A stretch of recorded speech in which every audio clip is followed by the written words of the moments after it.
What's going on, everybody, and welcome back into the Sorry to Interrupt podcast. Tom, we are back after our 4th of July weekend. I hope you had a great time. We are here to kind of put a bow on NBA free agency. There's still a couple of things that need to happen across the league, but for the most part, everything is done. You have a head coach. There's a lot of signings and trades around the league that are very interesting. I can't wait to get your thoughts on. But first and foremost, man, how was your 4th and how's everything going? I'm doing well, man. 4th was amazing. I played 3 rounds of golf, kind of made up for the shitty There ass you go. spring that we had. Played all 3 with my other ginger friend Ryan. We both played. One of these courses kicked the shit out of us, but we got out of there breaking 100. Which, when you start off fucking triple, double, triple, feels pretty good to bring it back around, but. Yeah, one of the Winterberry Hills in West Hartford, Connecticut, if anybody wants to try. Great walking course, beautiful track. It's a Pete Dye design, though, who also made Kiowa Island as well as where they play, where is it? TPC Sawgrass. So the course was not easy. Greens were diabolical, but we got out of there with only a couple of club slams and, and a couple of curses, so we're good. How was your 4th, my friend? It was fine, bro. I mean, it was a washout here. I don't know if you've seen any of the news, but there was Yeah, I was thinking crazy about those floods young down here. girls in Texas down there with that flash flood. That's a damn shame. Yeah, Kerrville's like 45 minutes from Austin, Oh, wow. out in the hill country. And parts of Austin got slammed too. I was fine up where I am, but yeah, man, scary stuff.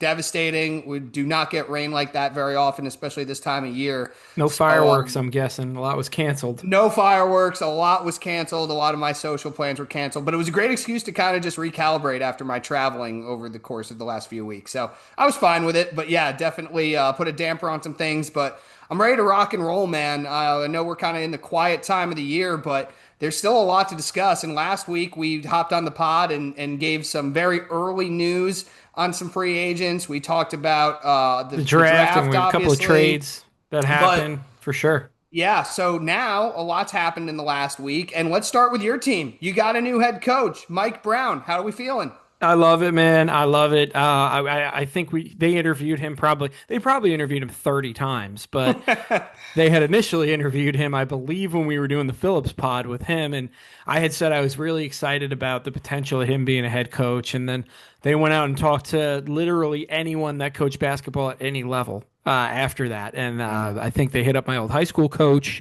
They heard that I might have coached Greenwich Rec, but I decided not to. But they said you were thinking about it, so we want to talk to you. They were just asking everybody, but I'm glad they decided to land on Mike Brown. When he got fired from Sacramento, much like Mike Malone when he got fired from Sacramento, we don't know what the fuck they're doing over there. I really didn't think it was fair. I thought he did an excellent job. He had won Coach of the Year before that. Obviously, all those years in Cleveland previous to that, taking a young LeBron to the NBA Finals, and then getting a lot of experience in between on some great coaching staffs. I mean, he was on that Golden State Warriors staff for what seemed like most of their run. So Yeah. I'm really happy. I think we're gonna see, I guess, a better designed offense in the sense that, like, when Brunson comes out, it's not like the SJ effect where everybody's looking at each other like, what the hell's going on? What are we doing here? I think we're going to have a bit more of a clue there. And again, to lead into the signings, like, if you're not going to go out and get Giannis, which he's not there, and KD wanted to go to Houston, I'm ecstatic about everything that's happened. It took a long time to get here, but I am really happy with what they've done. I think when you look at what the Knicks did, opening up free agency, getting Jordan Clarkson on a minimum, after being bought out by Utah, getting Yabusele, who had a really good year last year with Massive, Philadelphia. And we saw him obviously in the Olympics. He's so much more refined as a player now than he was in his first stint in the NBA when he was drafted in the first round by the Celtics after playing overseas in Spain. And you look at what he's been doing, man, and I really love a lot of things. One, I agree with everything you said about Mike Brown. I think it's a great job. I don't think two things are mutually exclusive. I saw a lot of pundits on social media talking about how is Mike Brown really an upgrade over Tom Thibodeau? That's not really the point. The point was that the Knicks were over Tom Thibodeau, and that's why it took them a while to resolve their head coaching search because they didn't have one, just lined up and ready to go. We were Obviously, they just over talked. Tibbs. Right. And I think two things can be true. You were over Tibbs, that had run its course. And now you bring in Mike Brown, who I just don't think anybody can be upset about for all the reasons that you detailed. He's a very accomplished head coach, has a lot of success in this league. I think he's gotten a little bit better as a coach, too, having spent that stint in Golden State, learning about practices a little bit better, having a little bit more modern offensive approach, as well as still being really at the crux of his essence, a defensive guy. So I think that was a great move. But to bring in Yabusele, a little sneaky caveat of this contract, Tom, that I think should make you really happy is he took a $200,000 pay cut. And that's a huge, huge pay cut. It may not sound like a lot, but what that does is it opens up the veteran minimum as you are right up against that second apron where you are still able to make one more minimum move around the fringes as you see, the rest of this league kind of canvas itself. So I think that when you get Yabusele, you get a legit scorer off the bench in Clarkson, and you still have room to add one more vet minimum deal, and you can, again, kind of see who fits Mike Brown's team and what the team you have right now.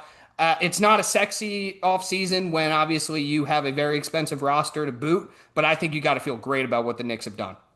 If Cat and Bridges weren't moving, I think this is as sexy as you can get, Hmm. honestly. So, you're right. It's not like super cool, but I mean, Yabusele is an incredible player. Swiss Army knife. He's going to be able to rebound. He's going to be able to defend the paint. He can knock down a three for you. He can even initiate a little bit of his own offense.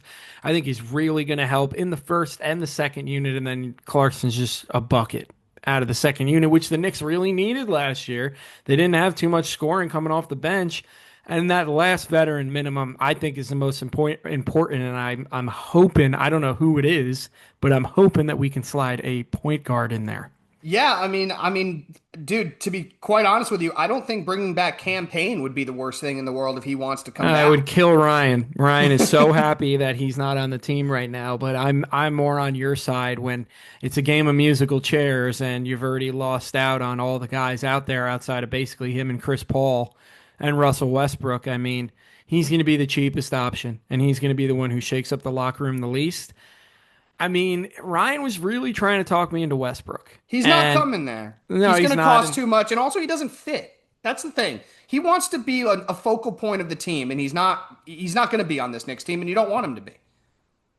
no, all signs are pointing to campaign.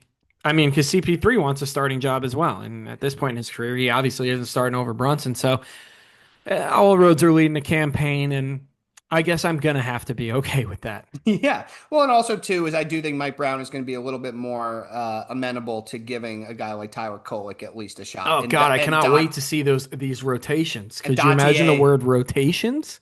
I mean, that's a word that has not been in your vernacular over the last 4 years, 5 years. Absolutely. So yeah, right now, as of now, I give the Knicks an A.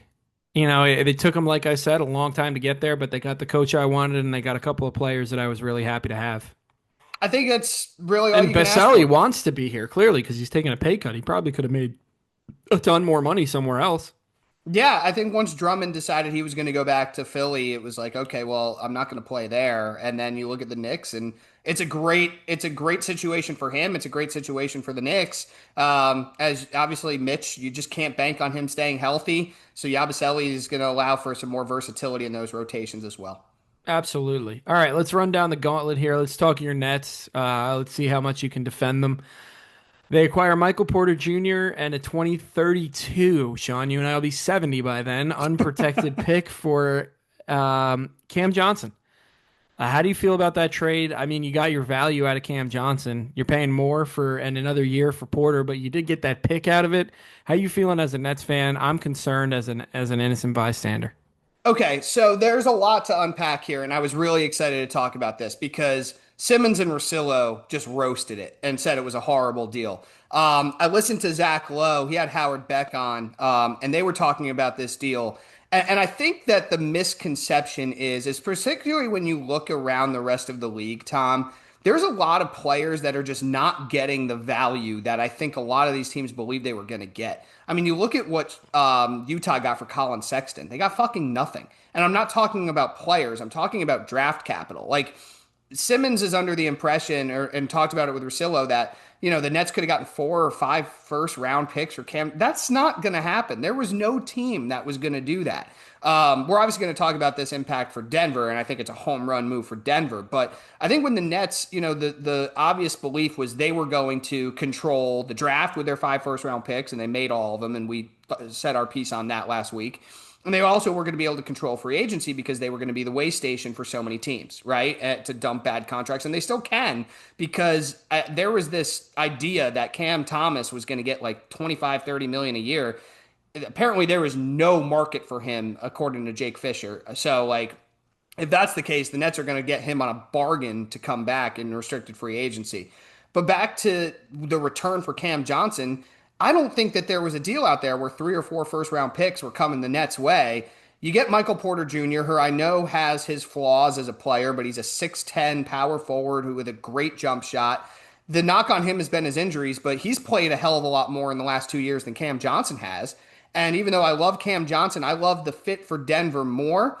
But I think for the Nets, if you get Michael Porter Jr., who will be on an expiring at this time next year, and then you also get a 2032 unprotected first. I know that that's a pie in the sky. We'll be 70 years old, as you said. Well, I'll be 70. You'll be like 65. Yeah, but you can always turn that pick into something But else. We don't that's know what it what the is. hell They're is going to not. be They're happening not going to between now and make then. that. They're not going to make that pick in all likelihood, but it's going to be something that people around the league are going to look at as legitimate capital. So for me, having listened to Simmons and Russillo talk so negatively about the deal, I think it's simply due to the fact that two things. One, they were under the impression the Nets could do all of this really innovative stuff, where I just don't think the league is telling us that those kind of deals are out there.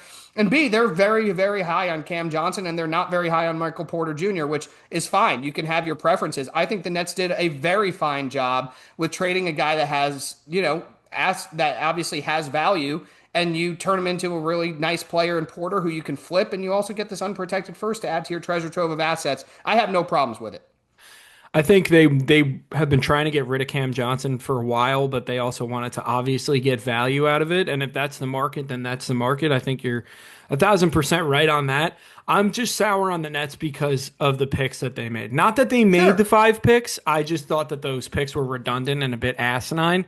And I think it's going to come back to bite them in the ass when we look But back at those are it. two different things. Absolutely. And that's what I was about to say is if you look at this deal in a vacuum, given the market and everything that the Nets could have had, I think getting again still an asset, very expensive asset, injury prone, but nonetheless, you got a guy for him that you can flip if he plays well, which hopefully he will because he's going to want to get paid again. He's still a young guy. And to get that first round pick in the vacuum, I like this deal. It's just a culmination of everything else that is leading people to shit on them. And how people, again, like you said, are looking at the NBA where it's like, I really think this second apron in the CPA has just fucked everything up. And I don't know if anybody's really figured it out yet. Everybody's acting, except for except for Milwaukee, a little tentatively. So I don't mind this deal at all. I think it was a good one for the Nets. For me, my gripe with your GM is just more the picks and Yeah. not making all 5 picks. Because again, if you didn't like the deals out there and you want to make the 5 picks, and so be it. Just I didn't really agree with any of the players that were taken at the times that they were taken. And that's totally fine. I have my serious concerns about that as well. We talked about it last week. But I do think that, I mean, listen, And Cam Thomas, again, if you can get him on a deal and then he goes off, yeah. and then you can flip him because he's on a team friendly deal for maybe 2 more picks, maybe three. Right. I mean, you could get him right now for 2 years, 45 million, maybe 2 years, 50 million. I mean, And that would nobody else be has cap huge. space, like you And said. So he's bidding. He's in a bidding war against himself. You're going to get him on a hell of a deal. And mhm. then, given the fact that you guys are young and whatnot, he's probably going to be a major bucket getter. You guys could probably get 2 unprotected first from a desperate team trying to make a run at the playoffs next year. Sure. And when you look at like what a guy like Colin Sexton, like I think the biggest aspect was with Simmons and Russillo. Simmons' biggest point was, the Nuggets have been trying to dump MPJ's salary. and they had to attach the first just to get off of his money. Why did you then turn somebody who has good value around in that deal just to take on the money? And listen, maybe back when the Nets just got Cam Johnson, they could have flipped him for 3 or 4 firsts.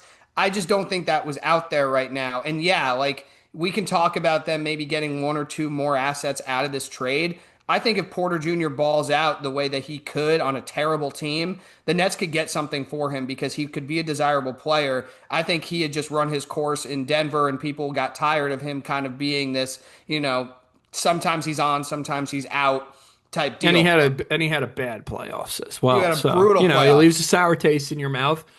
But you also at the same time, like the Nets got assets for the guy. And at the end of the day, we can't sit here as Yankee fans and cry because they overvalue their prospects and never get anything for them. Right. And then when the Nets actually make a move where it's seemingly they get some value back, you can't argue both sides. Like, I mean, unless you absolutely hate the deal and you hate Michael Porter Jr., but at the end of the day, he's still a valuable player in this league. You made a great point before, too, talking about Cam Johnson and saying how the Nets have been trying to trade him for a while. I think they've been dangling him for a while, but they're Yeah, not going to just give him away. And I'm 100%. sure that I they do have think that canvassed. Yeah. I do think if you look back, they probably could have gotten more at one of those trade deadlines or at the very beginning. But you know what? They held on to him. They played what's the word when the two cars drive at each other? Chicken. Yeah. With the market, and they lost, but they still got value for him. It's not like they just let him walk. I think so too, and I think that 2032 pick, like I said, you have no idea where Jokic is going to be at that point in his career. He'll be like 37, Retired. He'll be on a 38. horse Yeah, by he'll then. be on That's his a damn farm. near guarantee. Yeah, and we know that Denver is not a team that likes to spend money. They're kind of cheap with the Kroenke family. So I don't know. Is it the world's greatest trade? No. Did the Nets fleece them? Absolutely not. I want to turn this around to the Denver conversation, though. What does Cam Johnson do for Denver, Tom? Some of their other moves that they made, they brought back Bruce Brown. They signed Tim Hardaway Jr. They brought in Jonas Valanciunas from the Kings. That's a great backup center, probably the best backup center making that moves, Jokic man. has ever had. So what do you think, Cam Johnson does for as an upgrade potentially for Denver, and how do you think he fits this team better than MPJ?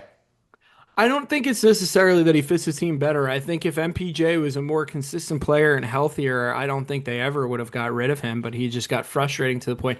Now, you said, yeah, MPJ played a little bit more than Cam Johnson, but I think Cam Johnson's overall a healthier player, and he also was only really like last year. I feel like he could have played a lot more than he could have, but the Nets went into full on tank Yeah, mode. that's a good point. Especially because your coach, God, I forget, he's got two last names. Deceives Jordy me. Fernandez. Okay, he doesn't have two last names. It's not a Ricky Bobby situation. I thought he did. Maybe he should add a second one on there. But Jordy Fernandez did such an excellent job where we were making fun of your team because they were trying to tank and they were doing such a shitty job of it that, again, Johnson was healthy and he probably healthy and he had to sit out. So health for me is one thing. Money for me is another thing because, like you said, they're cheap and they were able to move some things around and get those other players. And I think he can give you at an apex of Michael Porter Jr., I think he can give you about 90% of what he gave you defensively and offensively. He's a better defensive player, and he's, again, 90% of what MPJ is. He's not 6'10", 6'11"-ish. He's 6'7", 6'8"-ish. But again, he's a long guy that's going to play better defense than MPJ and knock down most of the same shots. Yeah, I agree. And he's $17 million cheaper, and that's the huge thing because that And he's a allows year you, less, too. Right, right. So it allows you to go in and bring in a Bruce Brown, a Tim Hardaway Jr., and a Jonas Valanciunas, which they wouldn't have been able to do if Michael Porter was still on the team. And I also think Cam Johnson, he's just a higher basketball IQ guy. He can put the ball on the floor a little bit better than MPJ can. And But I just think he's MPJ gonna does. fit. MPJ's like top end skills are better than Cam Johnson, but Cam Johnson's availability is better, and he is a more versatile player. I think he just fits Jokic in this team better too. Like I he's mean, just a knockdown shooter. I mean, look at these signings, and it's like Bruce Brown, Tim Hardaway, Jonas Valanciunas. All three of those guys, they're fine players. You don't feel great about them, but then also they're playing with Jokic. So how do you feel about them then is kind of the question, because I feel incredible. Well, we saw Bruce Brown have his best year ever with Absolutely. Jokic, right? Tim And Hardaway Jr. is never, ever going to be not open. Right, and Valanciunas is somebody, like I said, he's the best backup center that they've had in a really long time. You don't have to have DeAndre Jordan actually playing legitimate minutes in a rotation. Absolutely. So I And love that's a that. guy that, listen, he's not Joker, but I mean, I would take him in a pick and roll. Of course, and he's going to be able to play enough in the regular season where you can take some miles off of Jokic That's too. the key right there, man. You said it. He's going to defend the rim. He's not going to be just a complete zero like a DeAndre Jordan. He's actually going to make an impact on both sides of the ball. Absolutely, man. I think that the Nuggets have hit a home run. To bring in Cam Johnson, he just fits them better than Porter. You got off of his money, so you brought in better guys that surround what Jokic does. Let's just call it what it was. This is a team that got very cheap, and we're not putting the best team around Jokic after they won the title 2 years ago. I think that they've had one of the best off seasons, if not the best off season in the NBA right now. I completely agree with you, and I think it might be a scared straight situation where it's like we don't want to lose this guy because We he don't may want to just lose fuck this. around and retire and go back to I don't know, forgot Serbia. which Serbia. That was it. That's the one. Yeah, we don't want to lose this guy, and also, I mean, it's literally a criminal offense to waste any of Jokic's best years. Exactly, because you look at teams like we make fun of New Orleans because it's like, why are you doing all this shit when you don't have a chance? But if you have Joker, you have a chance. Period. Yeah, he's one of the top three players in the league. It's like you have Jokic, you have Giannis, you have SGA. I mean, I guess if you want to put obviously Luca in there too. Like if you have guys like that, How the you mighty can have fallen 2 years ago. If we left Embiid out of this conversation, it would be crazy. We'd be getting shit on. didn't even think about him. Of course you didn't. I mean, the guy can barely fucking move. So yeah, I love the moves for Denver. I think that automatically, if they weren't already with Joker, catapults them right back into contender status.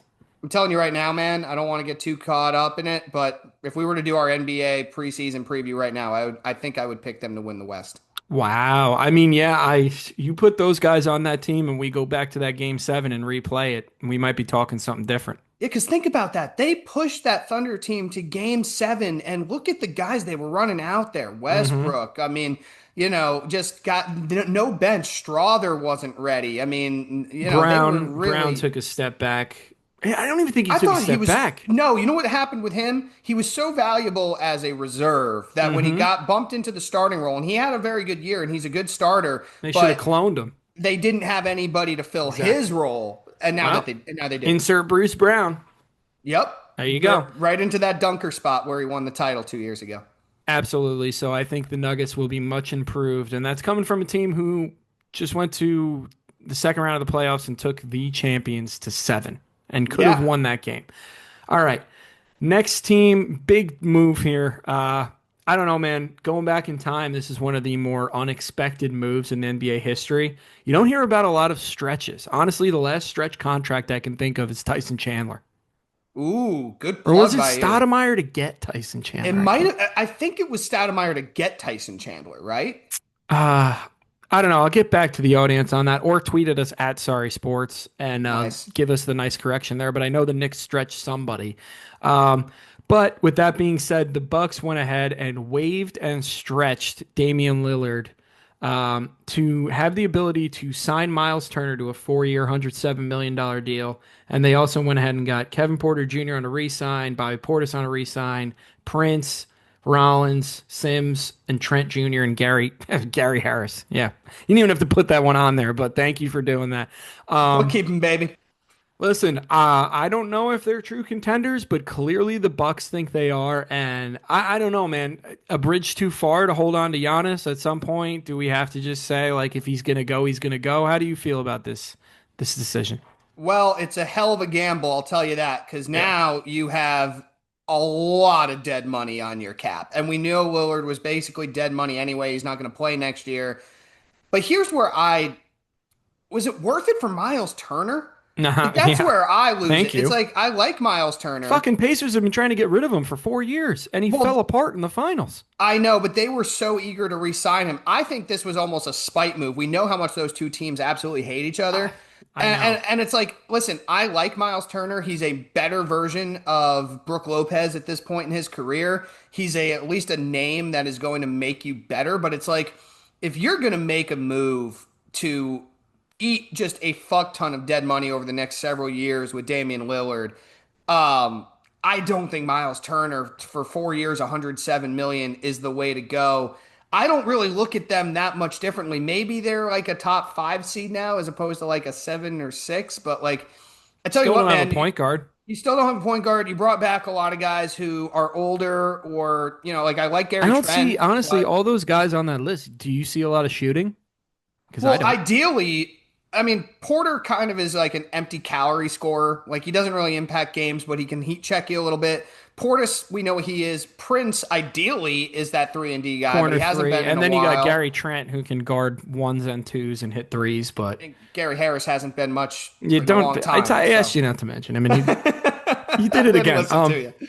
I don't know, No, man. this I don't this agree to with it. me I'll put is you that way. This to me is absolutely crazy. Obviously, the owners had to have given the green light on this because it's their money, and you're paying Damian Lillard for the next 5 years, I think. Hmm. Stretch out over that contract, and he's going to be able to re-sign with a team for basically free because the Bucks are paying him. So, Yeah. 2 years from now, watch out for that if he's got anything left in the tank. Um, for Miles Turner, when if this doesn't go well, and let's say they're in the play-in or even out of the playoffs at the trade deadline, and we start hearing rumblings like Giannis can leave or ask for a trade at any time, and then I mean, bro, then like you're worse off than when LeBron left the Cavs those times. Like seriously, this I team know. may be left in the worst situation outside of maybe New Orleans currently of any team I could think of in a long time. You're in absolute cap hell for the next 5 years because you're paying Damian Lillard with a plethora of other players that aren't talented enough to live up to those contracts. On top of the fact that you've given away all your draft capital for the next few years to appease Giannis, and now here we are. I mean, at some point for me personally, dude, I just think you have to draw a line where it's like Giannis is not going to live forever. This franchise is going to outlive Giannis. And I appreciate you doing that, but at some point, Listen, man, I agree with everything that you said, and that's a great rant right there. I don't have much else to say in regards to it. I just don't think Miles Turner's the guy that you turn around when you're already saying we're going to burn this money to the ground. Hey, let's turn around and give 107 million to Miles Turner. Like he's not making you exponentially better, and now you're just burying yourself deeper into the sand. To me, I'm just. We've talked about how much Giannis should ask out and when is Giannis going to ask out? Is he going to ask out? I'm at the point now where it's like, did the Bucks really think this was a smart decision? Did they really think that this was something that was going to be the genesis to their next championship? Because in my opinion, dude, I think that they just buried themselves deeper. and by the way, And now Giannis is like, I think they should just trade Giannis, whether he wants to go or not. well, now they're at the point where it's like, what can we do? The only thing we could do is trade Giannis. Well, you put yourself there, right? And Yeah. and also it's like, not to mention, I just said like the worst case scenario, like if they're absolutely awful in the first half.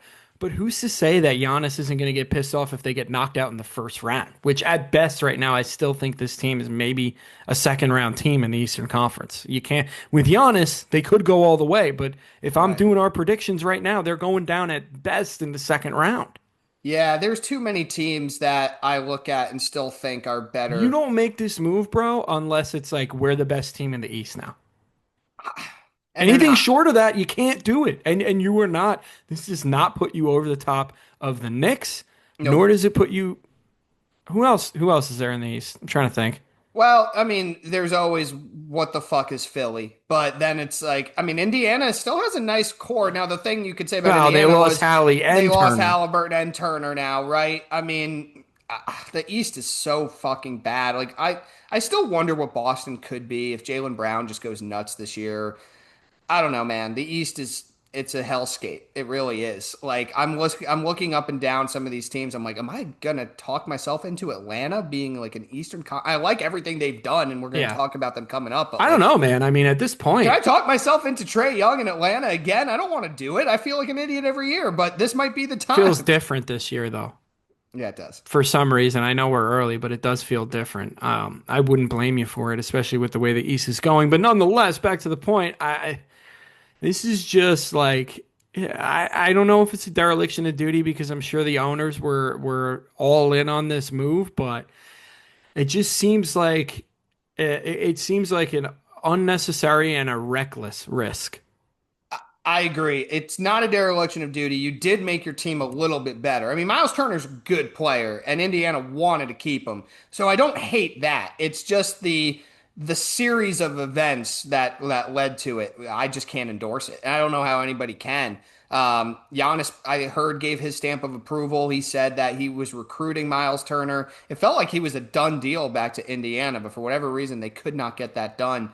So, yeah, I don't know. All right, I think we said our piece there. A lot of other signings, some notable, some kind of bookkeeping purposes, but I thought overall the flurry of moves, it wasn't exciting, start to free agency and some interesting spots. So I'm just going to rip through some of these, Tom, and get your grades and first impressions. Let's start. Luke Cornett leaving Boston to sign a 4-year, $41 million deal with the Spurs. He had an awesome saying today. I don't know if you saw it, but he said, I took number 7 because I hope I'm 1/3 of Tim Duncan. So I thought that was fucking great. What do you think of this move? 1/3 of Tim Duncan makes you at least a starter level player. So, listen, I appreciate the ambition out of Cornette. He had a really good run with the Celtics, and I think this is a well deserved contract. And congrats for him for like getting a true bag. Yeah, and really good backup center It's too. going to be a great fit there. I absolutely love it, man. I thought it was a great move by San Also, a Antonio. young guy who, God forbid, Yeah, Wemby runs into any health issues, has to sit out. He's a guy who, like, you can run him into the ground and play him at center for half the regular season if you have to. real rotation guy in the playoffs too, and I think there's going to be a lot of optimism that they are going to be a playoff team this year as long as Wemby's good to go. That because that team seems I would just think so, locked yeah. and loaded. At least at worst a play-in team. Brooke Lopez leaves Milwaukee after a long stint. There was a lot of rumblings he was going to go back to the Lakers, but he spurns the purple and gold, goes across town to the Intuit Dome. 2 years, 18 million. I think that's such a good value deal for the Clippers. Absolutely. Centers are few and far between, as everybody's crying about in the NBA. Great move to back up, what's his face out there? Ivan Zubac. Zubac. Yeah, I love it. I thought that was such a good move. I really was ready for him to go to the Lakers. And obviously, they got their centers, which we'll talk about later. But I just think that was such a good move for them. Great value deal for him. And it's a good fit. And he's going to play real minutes and be an important part of that team. The Pistons obviously dealing with the Malik Beasley departure. We still don't have a resolution on that. So they bring in Karis LeVert on a 2-year, $29 million deal to fill that spot, which I like. The only thing I don't know if I love, Tom, I don't mind Duncan Robinson going there, but I don't love 3 years, 48 million. What are your thoughts? That's a fat contract. Right? And he got a big one 3 years ago. And it's like, okay, we're doing this again. He's a very up and down player. He's a good shooter, but he seems to be streakier than a lot of other knockdown shooters. And he really, I mean, he's serviceable defensively, but he's nothing special. To be honest with you, I wish that the Pistons did what the Hawks did and just went out and got Alexander Walker. I think he's a better player than both of Yeah. them. He can shoot it better defensively. He's going to be an upgrade from Malik Beasley across the board, and I think they should have just gone with the 4 years, 62 instead of the 2 years, 29, in my opinion. I'm in complete agreement with you, and that brings us to Nickeil Alexander-Walker going to Atlanta. That Incredible 4 year, deal. 62 million, incredible deal, incredible fit, and the Hawks just continue to fucking run this off season, man. That's what I'm telling you. I might be having to talk myself into them because they've done everything right. I think we will, and honestly, I think it's the offense is obviously going to run through Trey, but this may be a defense first kind of team because I mean, between Alexander Walker and Dyson Daniels and a few other guys, like they can really hide Trey at all times on defense. Ricochet too. I know it's like Jesus Christ. The more we talk about it, like we're real. I like file this away for when we do our NBA preview because the Hawks have hit a home run this offseason.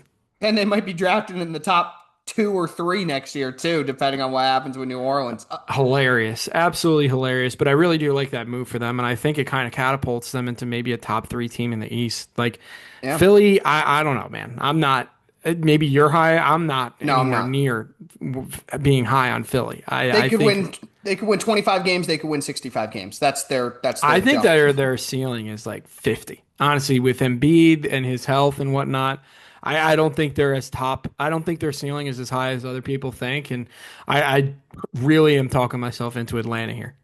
I mean, like I said, dude, they've been doing everything right. This was a perfect fit, and they made the deal. Obviously, not bringing Levert back, so freed up some money there. Ty Jerome gets his bag, 3 years, 28 million with Memphis. I still don't 1,000% love what Memphis is doing, but they are building around Ja and Triple J, who they gave obviously the max to. So they are trying to retool after the Desmond Bane trade. So Ty Jerome, listen, he's earned himself this contract after the year he had in Cleveland. Absolutely, and I don't hate it. I mean, honestly, I for a small market team, I like the moves that they're making in order to kind of manipulate the cap because I feel like Ty Jerome on the offensive and defensive side could give you probably 80%, maybe 85% of what Bain gave you, and you got all those assets back. Yeah, I mean, listen, man, if he shoots it the way that he shot it in Cleveland, this is going to look like a really good deal. I'm always tentative with Memphis because they just cannot seem to get out of their own way, both on and off the court, with injuries and whatnot. But this was I felt like a decent move. I need to be talked into some of the other stuff they do. Dennis Schroeder moving to yet another team. It's going to be part of a sign and trade, it looks like, with Detroit, but he's going to Sacramento, who you want to talk about a team that I just have fucking no idea what they're doing. 3 years, 45. Yeah, I mean, I did not expect Schroeder to get anywhere near this amount of time or this bread. Good for him. Sacramento, I echo what you say. Like, what the fuck? And again, I think they just created a market for him because I don't think he was going to get anywhere near this from anywhere else. I was really hoping that it would be just a game of musical chairs and he'd end up with the Knicks. Mm-hmm. But then they Knicks come couldn't in with afford him. no. That's what I'm saying. Like, I Yeah. really don't know who were they bidding against. I don't know. I mean, they got money to spend. They're desperately trying to trade DeRozan and Monk, and they've been unsuccessful with that. So this is just a team that they're constantly in purgatory. They don't know how to be good. And it's not even a knock on Schroeder. I like Schroeder. I just don't know how he helps this team. D'Angelo Russell goes to the Mavs on the mid-level exception. I actually love this fit, especially with Kyrie out. And he said some cryptic stuff during his Twitch stream about how, Oh, hey, you he's were not coming watching? back. And yeah, you know me. I can't get enough of that. But yeah, he said that he's not going to come back until he's like 150,000%, whatever that means. So we may not see him this year, but if we do see him later on in the season, we know what D'Lo is, and he's a frustrating player, but I think he's going to be a really good addition to that Dallas team. I hate him as a player, I and I don't know, know. I mean, but it's a he two kind year, of fits with this team, yeah, though, and you it's a know? 2 year deal, and then maybe next year you can flip him on an expiring. That's the other thing about the Schroeder thing. That's like, by the way, I think the Mavs would have been a lot better off with Schroeder than they would have been with D'Lo, in my opinion. But I agree. with the Schroeder deal, it's like you lock him into a 3 year deal, it just makes him like not immovable for a while. So it's like even if you have an opportunity to tank and trade him for some assets, it's like that 3rd year makes him tougher to trade. Like just across the board, Sacramento's not making any sense. I don't really like the D'Lo signing as much as you do, but he's going to hold down the fort at point guard, and he's a good playmaker. So I think he's going to be able to give Cooper as well as AD some buckets there. So I think he can hold down the fort. That's kind of where I'm at with it. Like, I like it for what it is because the Mavs couldn't afford Schroeder. They I could not also afford think 3 years, 45 million. I know, and again, that's wild that that he got that, and but I think D'Lo is actually one of those players where you talk about guys that are like microwave men, where it's like they're best at 20 minutes. I think D'Lo does his best work when he plays a shit ton, and he's going to. Yeah, I mean, I think when you're looking at a lot of these kind of moves, your mid-level exceptions for teams that are obviously expensive and good and missing an important player for a significant amount of time, I think you got to look at what your realistic options were. And I think when you're canvassing the league, it's like you're looking at D'Angelo Russell and you're like, do we love him? No. Is he somebody that we are ecstatic about bringing in? No. But does he fit what we're doing and does he fit our price range too? And yeah, I think for what you're asking him to do and for the money that you're paying him, which is not much, I think it's fine. Yeah, again, I just the Schroeder deal is just blowing my mind because you're It's right, they wild. couldn't afford him, but it just that's not how it should be in reality. But that's the Sacramento Kings for you. Gotta love it. DeAndre Ayton Here we somehow go. gets a 2 year deal from the Los Angeles Lakers. Centers are at a premium. This guy, we still haven't figured out whether or not he even enjoys playing basketball, but the Lakers went out and got their center, I guess. Oh man, a lot to unpack here. So, listen, I don't love the fact that he was bought out by a losing bad team.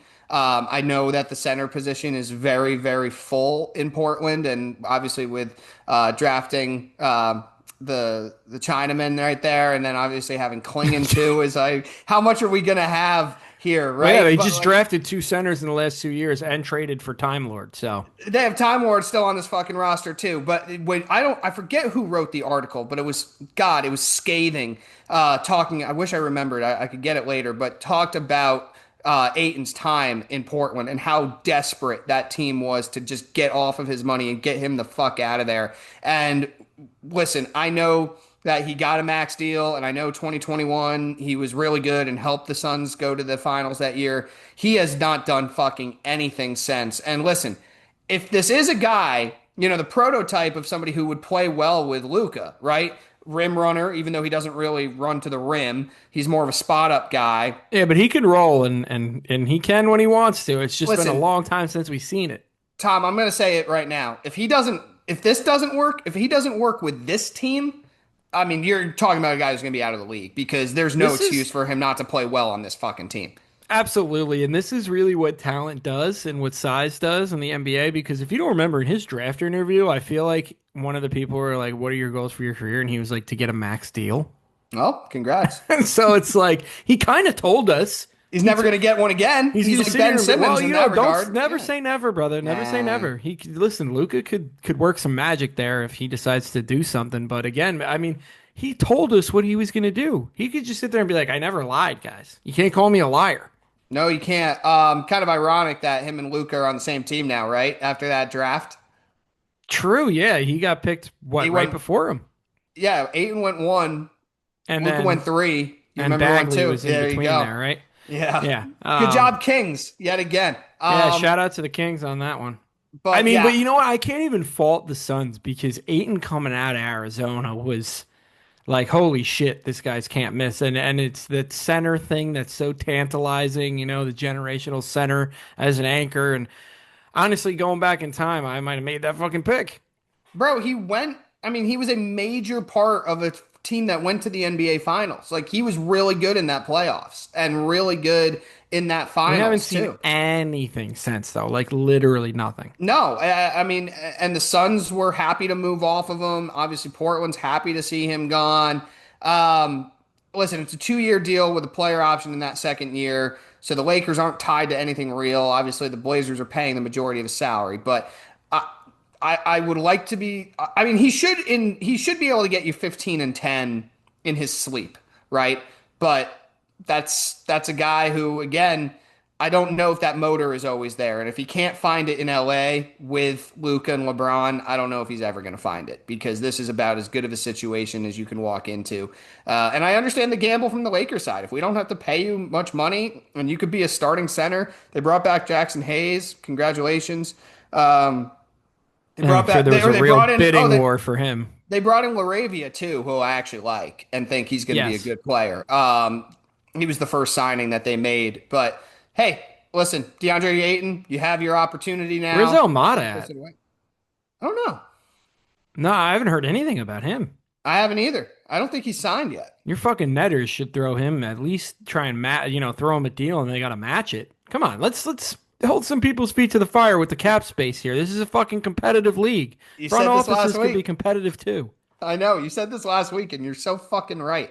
All right, SGA signs the Supermax. No surprise. 4 years, Shocker. 285 million with the Thunder, dude. The only thing I have to say about this is just like with the second apron and everything that's going on, and listen, the Thunder drafted somebody that's most likely going to replace Hartenstein. So of all the teams in the league, I think that they're best fit to navigate this situation. But it just sucks because it's like we should be celebrating this deal, but all you're thinking about is like, oh well, now we got to pay J Dub, and it's like they should not be penalized for being savages in the draft and just getting everything right. It's just the CBA is so stupid.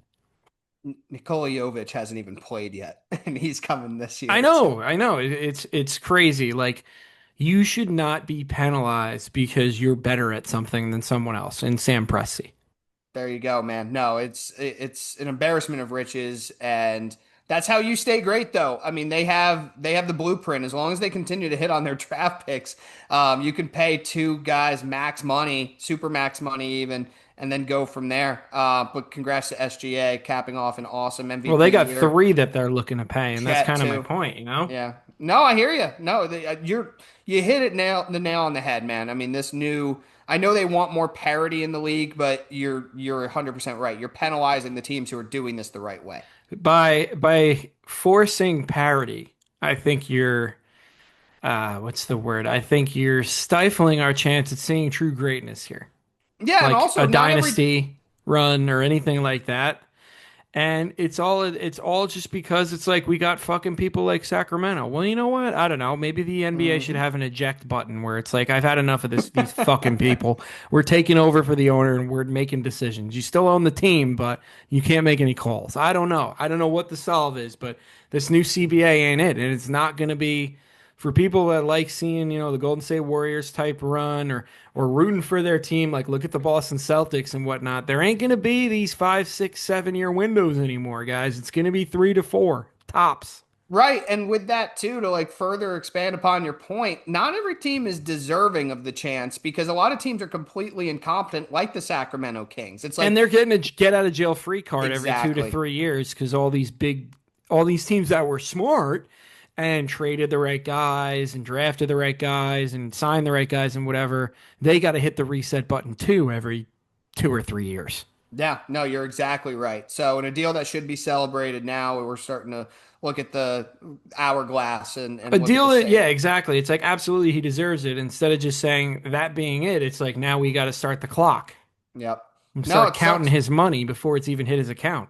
It's wild shit. A very interesting trade happened today. The Clippers, Jazz, and Heat agreed to a three-team deal. The Heat got Norman Powell basically for free, which is ridiculous because he's an awesome player. He was a fringe, almost made the All-Star team this past year. The Clippers get John Collins, which I kind of like. I really like his fit on that team. We mentioned Brook Lopez backing up Zubac. You've obviously got Harden and Kawhi still there as well. The Jazz get Kevin Love, who nobody cares about. They're going to buy him out, and Kyle Cap clearing Anderson.